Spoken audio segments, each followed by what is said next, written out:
और save India news में आपका स्वागत है। आज शाम को दूसरे चरण के होने वाले चुनाव को लेकर आज शाम को प्रचार प्रसार बंद हो जाएगा और चूंकि 26 अप्रैल को दूसरे चरण में यहाँ 8 लोकसभा सीटों पर चुनाव होने वाला है।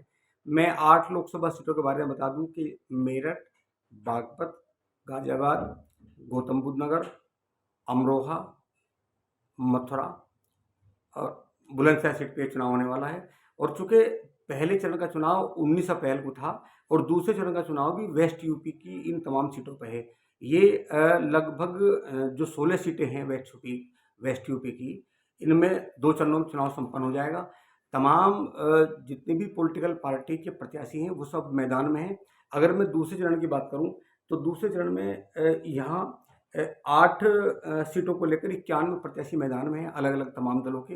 अगर मैं बागपत की बात करूं तो बागपत से जहां भाजपा रालोद गठबंधन की ओर से डॉक्टर राजकुमार सांगवान रालोद से हैं, यहाँ समाजवादी पार्टी और कांग्रेस अलायंस से यहाँ पंडित अमरपाल शर्मा हैं और बसपा से यहाँ प्रवीण बैंसला है। अगर मैं मेरठ की बात करूं तो मेरठ से भाजपा से रामायण धारावाहिक में श्री राम का किरदार निभाने वाले अरुण गोविल भाजपा के प्रत्याशी हैं। अगर मैं बात करूं संयुक्त प्रत्याशी कांग्रेस और सपा अलायंस के तो यहाँ सुनीता वर्मा है। अगर बसपा से बात करूं तो यहाँ देवव्रत त्यागी है। अगर मैं गाजियाबाद की बात करूं तो गाजियाबाद में अतुल गर्ग यहाँ चूँकि मंत्री भी हैं राज्य सरकार में और गाजियाबाद से बीजेपी के इस बार पहली बार प्रत्याशी बनाए गए हैं। अगर मैं सपा अलायंस की बात करूं तो यहाँ डोली शर्मा है सपा कांग्रेस से और बसपा ने इस बार यहाँ नंदकिशोर कुंडीर को टिकट दिया है। इसी तरह अगर मैं बात करूं गौतम बुद्ध नगर की तो यहाँ भाजपा ने तीसरी बार फिर डॉक्टर महेश शर्मा को प्रत्याशी बनाया है और यहाँ बसपा ने राजेंद्र सोलंकी को प्रत्याशी बनाया है और बसपा से यहाँ नागर साहब हैं जो इस समय चुनाव मैदान में हैं। यही स्थिति लगभग बुलंदशहर और अमरोहा की है। अगर मैं हॉट सीट की बात करूं तो इस समय सबसे हॉट सीट इन तमाम मंडलों में की अगर बात करें तो मुकाबला यहाँ चाहे गाजियाबाद सीट हो, चाहे यहाँ गौतम बुद्ध नगर सीट हो, चाहे मेरठ हो और चाहे बागपत हो, चाहे अमरोहा हो, तमाम सीटों पर कड़ा मुकाबला है।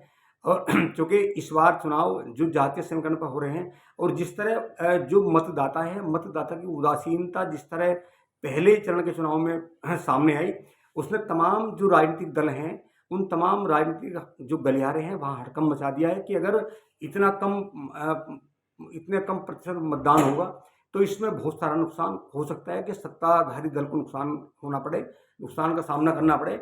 और शायद इसीलिए क्योंकि लगातार जो प्रशासनिक मशीनरी है पूरे देश की वो लोगों को जागरूक करने का काम कर रही है। तमाम नॉन गवर्नमेंट ऑर्गेनाइजेशन लगे हुए हैं कि कम से कम मतदान प्रतिशत हो, तमाम लोग बूथों तक जाएं और वहाँ मतदान करें। लेकिन जो पहले चरण का चुनाव था, जिस तरह मतदाता ने की उदासीनता सामने आई और वहाँ देखा गया कि 2019 के मुकाबले 5 से 6% जिस तरह मतदान कम हुआ, इससे लग रहा है कि कहीं ना कहीं मतदाता नाराज है, चाहे वो सरकार से नाराज है, चाहे विपक्ष से नाराज है, लेकिन नाराजगी जरूर है। मैं एक बार बता दूं जो पहले चरण के 8 चरणों में चुनाव हुए हैं, मैं इनमें एक बार बता दूं स्थिति। अगर मैं सहारनपुर की बात करूं तो यहाँ 2019 में 70.83% मतदान हुआ था, लेकिन इस बार 65.95% मतदान हुआ है, जो कि पहले चरण के चुनाव में उत्तर प्रदेश में सबसे हाईएस्ट रहा। अगर मैं बात करूं कैराना की तो यहाँ 2019 में 67.44% मतदान हुआ था, लेकिन इस बार यहाँ भी 61.17% मतदान हुआ है। अगर मैं मुजफ्फरनगर की बात करूं तो यहाँ 68.24% मतदान यहाँ 2019 में हुआ था और इस बार यहाँ 59.29% मतदान हुआ है। अगर मैं नगीना की बात करूं तो नगीना में 2019 में 63.53% मतदान हुआ था, लेकिन यहाँ भी इस बार 59.54% मतदान हुआ है। मैं बिजनौर की बात करूं तो बिजनौर में 2019 में 65.40% मतदान हुआ था, लेकिन इस बार 58.21% मतदान हुआ है। मैं मुरादाबाद की बात करूं तो 65.39% मतदान यहाँ 2019 में हुआ था, लेकिन इस बार यहाँ भी 60% मतदान हुआ है।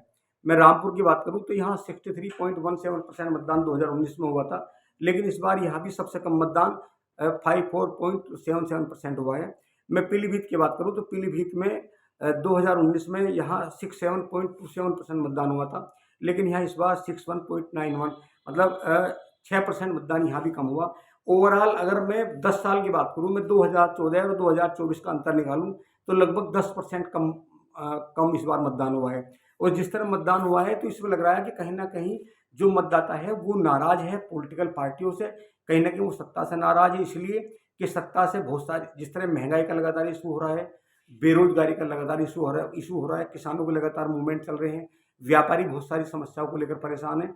चाहे मतदाता विपक्ष से इसलिए परेशान है कि विपक्ष चुनाव में उन तमाम मुद्दों पर काम नहीं कर रहा, लोगों के बीच नहीं आ रहे जिन मुद्दों को लेकर यहाँ सरकार लगातार बात भी करती है और लगातार दावे भी करती है। तो अब देखना ये है कि ये अलग बात है कि प्रधानमंत्री मोदी जी ने 400 पार का नारा दिया है, लेकिन 400 पार के नारे की उस समय हवा निकलती दिखाई दे रही है कि जब पहले चरण के लगभग पूरे देश में 120 सीटों पर मतदान होता है। और मैं अगर बात करूं तो राजस्थान में भी, राजस्थान हो चाहे महाराष्ट्र हो चाहे उत्तरांचल हो, तमाम जितनी जितनी सीटों पर, अगर राजस्थान की 12 सीटों पर लोकसभा का मतदान हुआ है पहले चरण में, तो यहाँ भी 54% मतदान हुआ है, जो कि 2019 के मुकाबले बहुत कम है। और लगातार वोट परसेंटेज जिस तरह लगातार घट रही है, अगर मैं महाराष्ट्र की बात करूं तो 5 सीटों पर यहाँ भी इस बार सिर्फ 55% मतदान हुआ है, जबकि 2019 का अगर डाटा उठाएं तो यहाँ 64% मतदान हुआ था। और जिस तरह उत्तरांचल में अगर मैं बात करूं तो यहाँ 5 सीटों पर चुनाव हुआ, इस बार यहाँ 54% मतदान हुआ है। अगर मैं 2019 की बात करूं तो 63% मतदान था। मतलब हर स्टेट में 120 सीटों पे जो पहले चरण में चुनाव हुआ उसमें मतदान केंद्र पर नहीं पहुंचा, भारी गिरावट आई। हमें लगता है कि इसलिए प्रशासनिक अमले की पूरी तैयारी के बाद मतदान नहीं बढ़ा, इसलिए बाड़मेर में प्रधानमंत्री जी को एक बार फिर वही एक 18 साल पहले जो पूर्व प्रधानमंत्री ने नारा दिया था उसको दोहराना पड़ा। कहीं ना कहीं ध्रुवीकरण करने का प्रयास किया गया। तो हो सकता है कि अगर ध्रुवीकरण करें तो वोटर निकले और वोट परसेंट करें, 4% बढ़ाए। लेकिन एक रीजन ये है कि जब पहले चरण का चुनाव हो रहा है, दूसरे चरण का हो रहा है, तो यहाँ गेहूं की कटाई चल रही है, गाँव में तमाम किसान खेतों पर पड़ा हुआ है। और जैसे जैसे ये चरण बढ़ेंगे, जब तीसरा चरण आएगा, चौथा चरण आएगा, तो लगातार हमें लगता है कि गर्मी जिस तरह बढ़ रही है लगातार, कहीं ना कहीं ये वोट परसेंटेज पर असर डालेगी। और जो 26 अप्रैल को दूसरे चरण का चुनाव होने जा रहा है पूरे देश में, इसमें जो वोट परसेंटेज होगा ये तय करेगा कि 4 जून को नतीजे क्या आने वाले हैं। तो आप लगातार देखते रहिए 7 न्यूज, हम आपको अपडेट देंगे। नमस्कार। राजेश शर्मा, प्लीज़ आपसे रिक्वेस्ट है एक बार चैनल को सब्सक्राइब करें, वीडियो को शेयर करें। नमस्कार।